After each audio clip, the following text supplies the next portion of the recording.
Урматтуу кыргызстандыктар, тилекке каршы коомубуздун турмушунда баарыбызды тынчсыздандырган жагымсыз бир окуяга туш болдук. Ортодо чын бышыгын билип билбей, чын төгүнүн аныктабай, чагымчыл күчтөрдүн азгырыгына жетеленген топтордун кылган ишинин кесепетинен көпчүлүк элибиз, мамлекетибиз жабыр тартып отурат. 13 майда болгон окуяга калпычын аралаш ар кандай боектор сүртүлүп, 18 майда интернетке видео материал жайылткандардын кесепетин баарыбыз көрдүк. Ооба күч органдары өз маалында чара көрүп, жүргүзүп жаткан иштерин өз маалында коомчулукка чыгарганда, балким мындай болбойт эле. Биздин ички иштер министрлигибиз 13 майда болгон окуянын себепкерлерин кармап, ыкчам аракеттерди жүргүзүп, күнөөлүүлөрдү камап жатышкан. Бирок тилекке каршы бул кырдаалды башка күчтөр жагдайды курчутууга кызыктар тараптар пайдаланып кетүүгө үлгүрүштү. Биздин патриот жаштарыбыздын чет өлкөлүк жарандардын мыйзамсыз миграциясын токтотуу, мындай иштерге жол бергендерге катуу чара көрүү сыяктуу талаптары албетте туура.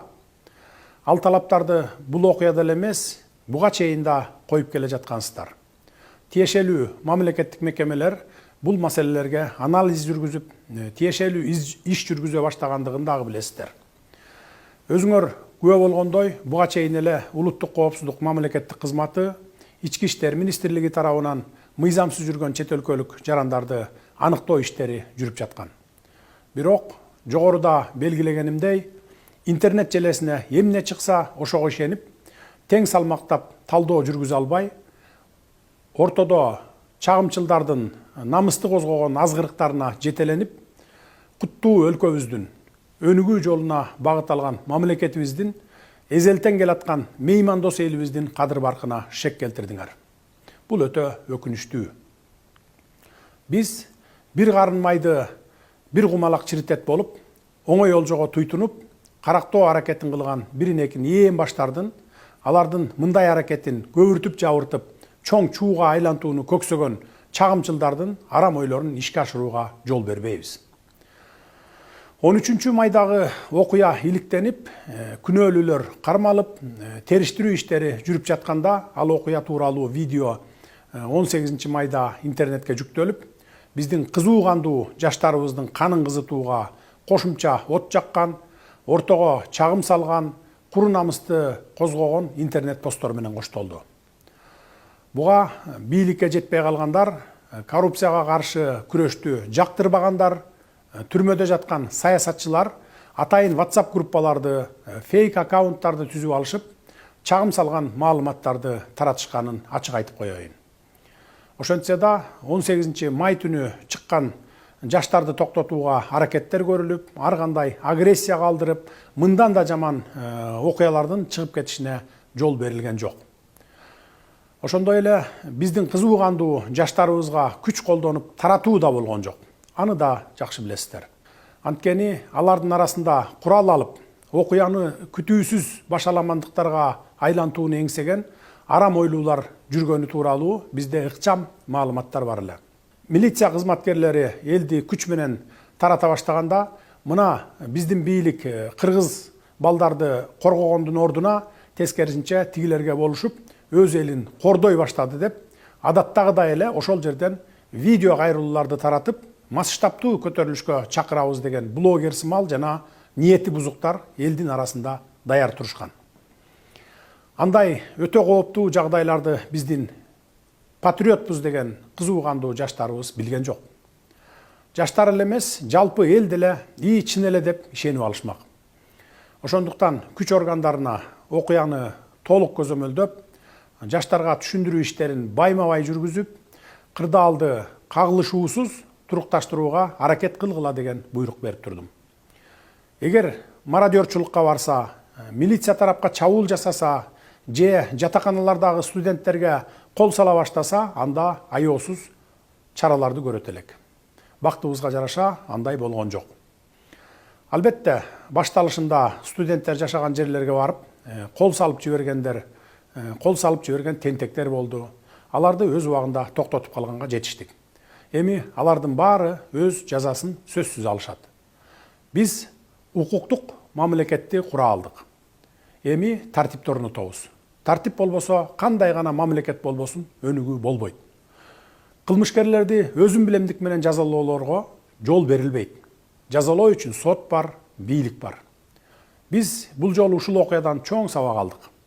Эл дагы сабак алып, эми мындан ары мындай чакыныктарга, чагымчылдыкка, оор басырык, сергек ой жүгүртүү менен анализ жасап, дароо эле дүрбөп чыга калбайт деп ишенебиз. Эми мындан ары ушундай окуя кайталанса, анда күч органдары биринчи мүнөттөрдөн баштап эле күч менен таратуу ыкмасына өтөт. Кудайга шүгүр, азыр күч структуралары мурдагыдай алсыз эмес.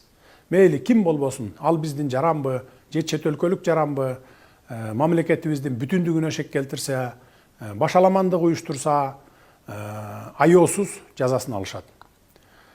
Урматтуу кыргызстандыктар, урматтуу патриот жаштар, биз дагы силер сындуу Кыргызстан үчүн күйөбүз. Биздин патриоттугубуз силердикинен ашса ашат, кем калбайт. Биз дагы силердей болуп, элибиздин башын бийик көтөрүп жүрүшүн каалайбыз. Ошол үчүн өлкөнүн өнүгүшүнө бар күч аракетибизди жумшап жатабыз. Өлкөбүз өзүнөн өзү өнүгүп кетпейт. Сырткы дүйнө менен тыгыз карым-катышта болуу менен гана алдыга жылат. Дүйнөнүн кайсы гана мамлекети болбосун, алака катышта болуубуз зарыл. Дүйнө таануу үчүн чет өлкөлөргө чыгуу керек. Ал үчүн биздин жаштарыбыз өнүккөн өлкөлөрдү көрүп, ак караны ажыратып, тажрыйба топтоп, эмгек миграциясында жүрүшөт. 1 миллиондон ашуун элибиз чет өлкөлөрдө окуп, иштөө менен алек. Биздин ошол жарандар сыяктуу эле бизге дагы чет өлкөлөрдүн жарандары келип, окуп, иштеп жатышат. Биз буга кубанышыбыз керек. Мунун баары алака катыш, байланыш, тажрыйба топтоо, туризм экенин жакшы билесиздер. Укуктук тил менен айтканда, мунун баары эл аралык байланыш, дипломатия, туризм жана башка деп аталарын да билесиздер. Ошол үчүн бардык өлкөлөр сырткы дүйнө менен байланышта болуп жашайт, инвестиция салып, өз өлкөсүнө инвестиция тартып, өсүп, өнүгөт. Бул өнүккөн өлкөлөр колдонуп келе жаткан классикалык үлгү. Башка өлкөлөрдө эле Кыргызстан дагы өнүгүүнүн ушундай багыттарын колдонуп баштаганбыз. Бул жаатта өзүңүздөр деле багыт берип, туризм менен өнүгөлү деп көптөгөн алгылыктуу сунуш пикирлерди айтып келе жатасыздар. Керемет жерлерибиз бар, ошолорго туристтерди тарталы, келсин, көрсүн, башкалардан эмнебиз кем деп келесиздер. Туризм тармагынан эле өлкөбүзгө мынча пайда түшөт экен деп өзүңүздөр эсеп чотунда айтып берип келатасыздар. Башка өлкөлөр өз өлкөсүнө туристтерди келтире албай убара. Ал эми биз келген ырыскыбызды тээп аткандайбыз. Башка маселе, эгер бизге келген туристтер маданиятсыз болсо, акырын айтып тарбияга салалы. Бул эми бир эле мисал айта берсем сөз көп.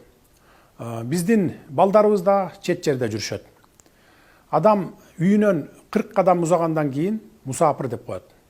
Мен буларды айтып жатканымдын себеби ошол сырт дүйнө менен болгон мамилебизди, жаңыдан жанданып келаткан инвестиция, туризм тармагына эч болбосо меймандостук салтыбызга шек келтирбесек дегеним.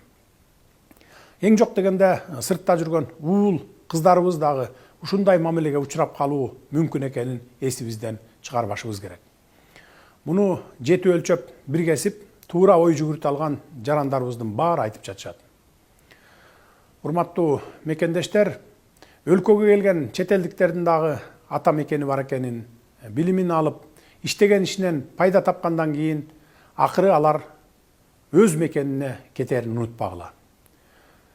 Алар Кыргызстандан билим алып, ошончо жерден келип, ошончо акчасын бизге калтырып, убактылуу гана жүргөнүн унутпайлы.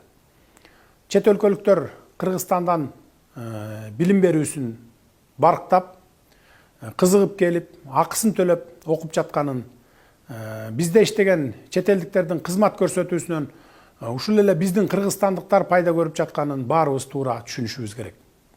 Ошолордун калтырган каражаттарынан салык түшүп, ошолорго кызмат көрсөткөн окуу жайлар, чакан ишкерлер пайда таап жатканын, биздин экономикага миллиарддаган киреше алып келип жатканын кантип билбейбиз?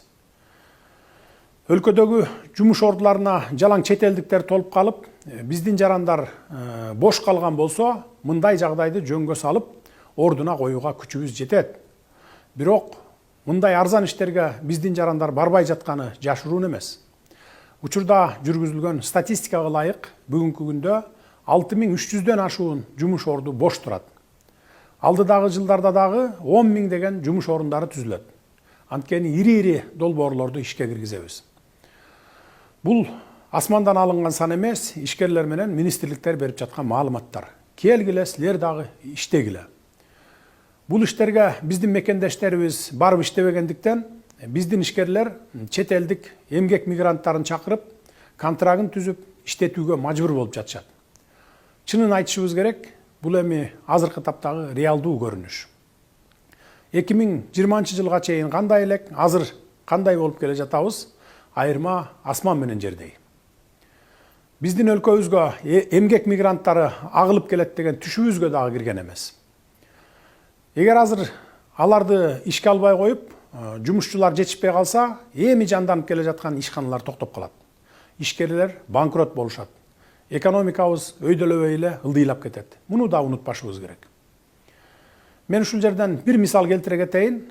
Бириккен Араб өлкөлөрүндө жергиликтүү калктын саны 1 миллион адамдын тегерегинде. Ал эми чет өлкөлөрдөн барып иштеп жүргөн мигранттардын саны 7 миллионду түзөт. Эч кандай проблема жок эле экономикасын көтөрүп жатышат. Биздин 1 миллиондон ашуун жарандарыбыз чет өлкөлөрдө жүрүшөт. Ал эми бизде бүгүнкү күндө иштеп жаткан эмгек мигранттарынын саны болгону 5322 адамды түзөт. Чет өлкөлөрдөн келип окуп жаткан студенттердин саны 42620 адам экен. Биз буга кубанышыбыз керек.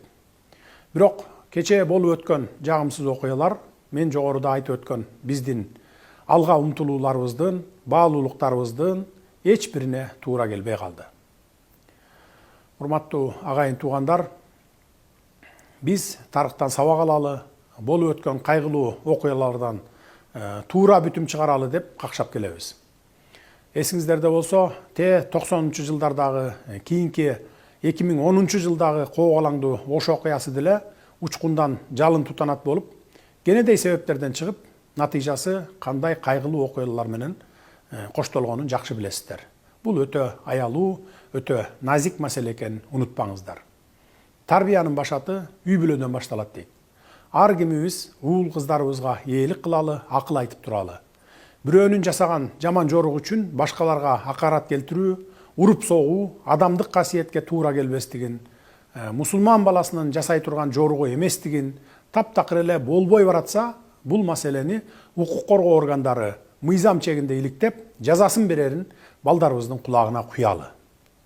Жаштыкка алдырып, сүрмө топтун арасына кошулуп калып, тагдырына балта чабылып калбашына ата-энелер сиздер да кам көрүңүздөр.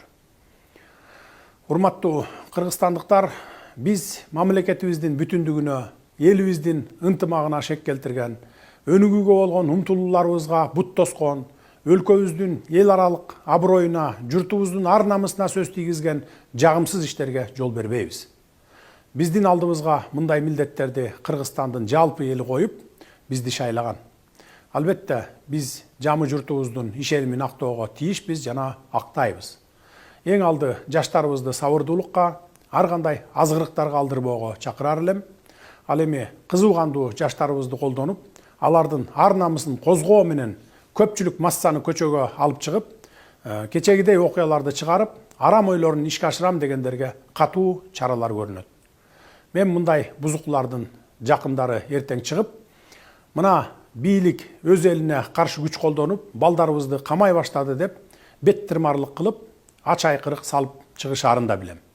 Бирок өлкө тагдырын ишенип тапшырган жалпы элдин тынчтыгы, биримдиги, өлкөнүн кадыр баркы, өнүгүүбүз мындай бир уч кумалактардан алда канча жогору турарын баса белгилеймин. Биз өлкөнү укуктук талаага алып келүү менен өнүктүрүүгө ант беребиз.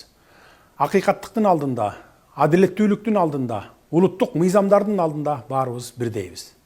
Бириңерди өйдө, бириңерди төмөн көрүүгө акыбыз да жок. Муну ата мекенибизге келген меймандарыбыз да жакшы билишет, жакшы түшүнүшөт.